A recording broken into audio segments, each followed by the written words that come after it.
El eco de las puertas del Edén cerrándose debió resonar en la memoria de Adán y Eva por el resto de sus vidas. Imagina por un momento la tragedia de despertar cada mañana, sabiendo que vivías en el paraíso, y que ahora, tus pies tocan polvo seco y espinoso. La vida fuera del huerto no era solo difícil, era una batalla constante contra una tierra que parecía resistirse a ser cultivada. En medio de este escenario de supervivencia y nostalgia, ocurrió el primer milagro fuera del paraíso. ¿El nacimiento? Eva concibió y dio a luz a Caín, y sus palabras reflejaron una esperanza inmensa. He adquirido varón por voluntad de Jehová. Tal vez, solo tal vez, ella pensó que este niño sería el libertador prometido, el que aplastaría la cabeza de la serpiente y los llevaría de vuelta a casa. Poco después, nació su hermano, Abel. Y así, crecieron los dos primeros hijos de la humanidad, bajo la sombra de la historia de sus padres. Pero a medida que se hacían hombres, quedó claro que sus corazones miraban en direcciones opuestas. Abel eligió la soledad de las colinas. Se hizo pastor de ovejas. Un oficio que requiere paciencia, silencio y cuidado. En las largas noches vigilando el rebaño, Abel tenía tiempo para mirar las estrellas y contemplar al Creador. Aprendió que la vida es frágil y que depende totalmente de la providencia divina. Caín, sin embargo, era un hombre de acción. Se hizo labrador de la tierra. Un conquistador del suelo. Imagina su carácter. Fuerte, decidido, orgulloso. Caín luchaba contra la maldición de la tierra con sus propias manos. Arrancaba las espinas, araba los surcos duros y obligaba al suelo a darle fruto. Su filosofía era el esfuerzo propio. Yo trabajo, yo produzco, yo merezco. Aquí, mis amigos, se estaba gestando el primer conflicto religioso de la historia. La fe humilde contra el orgullo humano. Pasó el tiempo, y la Biblia nos dice que llegó un día señalado para traer ofrendas a Jehová. Es la primera vez en la historia que vemos un acto de adoración formal. No sabemos si Dios lo pidió explícitamente o si Adán se lo enseñó a sus hijos, pero ambos sabían que debían presentarse ante el Señor. Visualicen la escena. Dos altares construidos con piedras toscas bajo el cielo abierto. Caín llegó primero, cargado con el fruto de su trabajo. Trajo lo mejor de su cosecha. Trigo dorado, frutas maduras, vegetales perfectos. Era una ofrenda hermosa a los ojos humanos. Representaba horas de sudor bajo el sol. Representaba su capacidad como agricultor. Caín puso su ofrenda sobre el altar esperando ser felicitado. Esperando que Dios validara su esfuerzo. Mira, Dios, lo que mis manos han logrado. Luego llegó Abel. Abel no trajo plantas. Abel trajo vida. Tomó de los primogénitos de sus ovejas lo más gordo de ellas y lo sacrificó. Hubo sangre. Hubo muerte. Puede parecer crudo, pero Abel entendió un principio espiritual profundo que Caín ignoró. Que el pecado de sus padres había traído muerte y que para cubrir ese pecado se necesitaba una vida sustituta. Abel no confiaba en sus propias obras, confiaba en el sacrificio. Y entonces, el cielo respondió.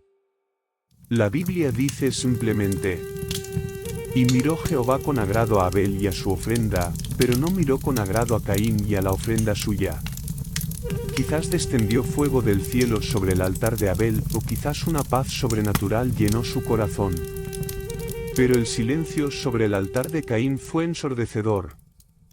Dios rechazó su regalo, no porque la fruta fuera mala, sino porque el corazón de Caín estaba lleno de orgullo y autosuficiencia.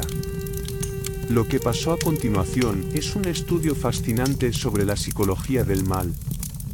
Caín no sintió tristeza, no sintió arrepentimiento. Sintió ira. La escritura dice que se ensañó en gran manera y decayó su semblante. Imagina su rostro, rojo de furia, los puños apretados, mirando a su hermano menor con una mezcla de desprecio y envidia venenosa. ¿Por qué él?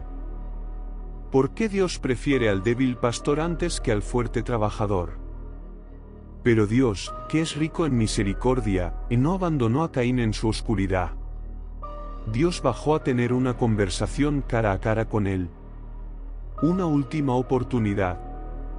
¿Por qué te has ensañado?, preguntó el Señor. ¿Y por qué ha decaído tu semblante? Y aquí viene la advertencia más escalofriante de las Escrituras. Dios le describe el pecado como si fuera un depredador vivo. Si bien hicieres, ¿no serás enaltecido? Y si no hicieres bien, el pecado está a la puerta, acechando. Dios le estaba diciendo: Caín, estás en peligro. Hay una bestia salvaje agazapada en el umbral de tu corazón, esperando que abras la puerta un poco más para devorarte. Pero tú tienes la capacidad de dominarlo. Tú puedes elegir no hacerlo. El universo entero pareció contener la respiración esperando la decisión de Caín. Podía haber caído de rodillas, podía haber abrazado a su hermano, podía haber cambiado su corazón. Pero el orgullo es un muro difícil de derribar. Caín dio la espalda a la advertencia de Dios y dejó entrar a la bestia. Días después, Caín se acercó a Abel. Su voz sonaba tranquila, fingiendo normalidad, tal vez incluso con una sonrisa en el rostro. Salgamos al campo, le dijo.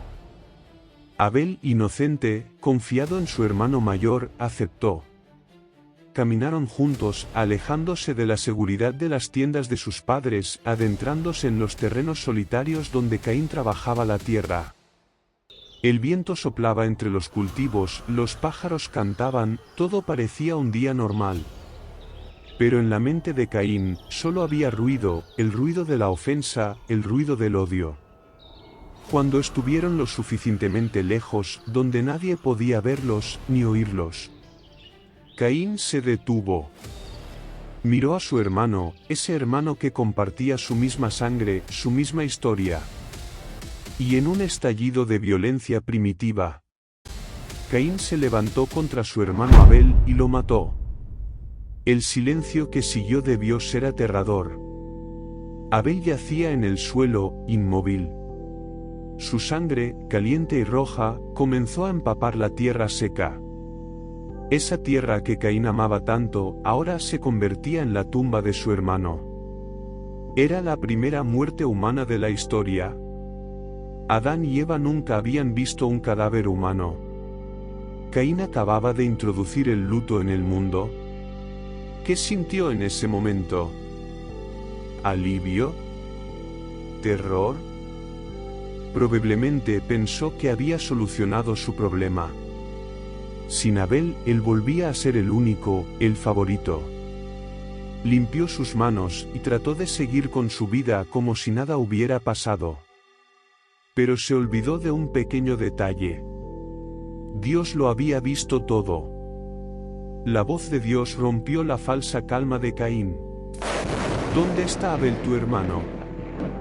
Caín, con una frialdad que hiela la sangre, respondió con una mentira y una pregunta sarcástica.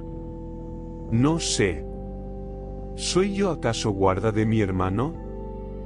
Ahí está la esencia del pecado humano. La indiferencia total hacia el prójimo. No es mi problema. Pero Dios dictó sentencia con voz de trueno. ¿Qué has hecho? La voz de la sangre de tu hermano clama a mí desde la tierra. Hermanos, la sangre derramada no guarda silencio. La injusticia tiene un sonido que llega hasta el trono del cielo. Ahora, pues, maldito seas tú de la tierra. Cuando la labres, no te volverá a dar su fuerza. Errante y extranjero serás en la tierra. El castigo fue poético. Caín, El hombre que vivía para la tierra y su agricultura, fue rechazado por ella. El suelo ya no le obedecería. Estaba condenado a vagar sin rumbo, sin hogar, sin raíces. Por primera vez, la máscara de dureza de Caín se rompió y apareció el miedo. Grande es mi castigo para ser soportado, gritó. Cualquiera que me hallare, me matará. Caín temía la venganza. Temía que otros, quizás futuros hermanos o parientes, lo cazaran. Y Dios, en un acto de misteriosa gracia, puso una señal en Caín. Una marca. No sabemos qué era, pero era una advertencia para cualquiera que lo viera: nadie toque a Caín, el juicio es mío. Y así, salió Caín de delante de Jehová, y habitó en tierra de Nod, al oriente del Edén. Allí construyó la primera ciudad, tratando de llenar el vacío de Dios con muros y edificios, dando inicio a una civilización sin fe. ¿Parecía el fin de la esperanza? ¿Abel muerto? ¿Caín exiliado? Pero la promesa de Dios no puede morir. Adán y Eva tuvieron otro hijo, Set. Y la Biblia dice que a partir de entonces, los hombres comenzaron a invocar el nombre de Jehová. De ese linaje de Set nacería muchos siglos después un hombre justo en medio de una generación perversa.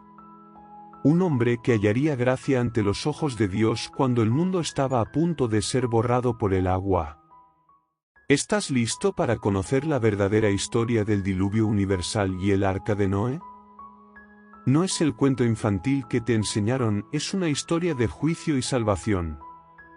Suscríbete a Relatos de Fe y activa la campanita, porque en el próximo vídeo, el cielo se va a oscurecer y las aguas del abismo se van a romper. Haz clic en el vídeo que aparece en pantalla ahora.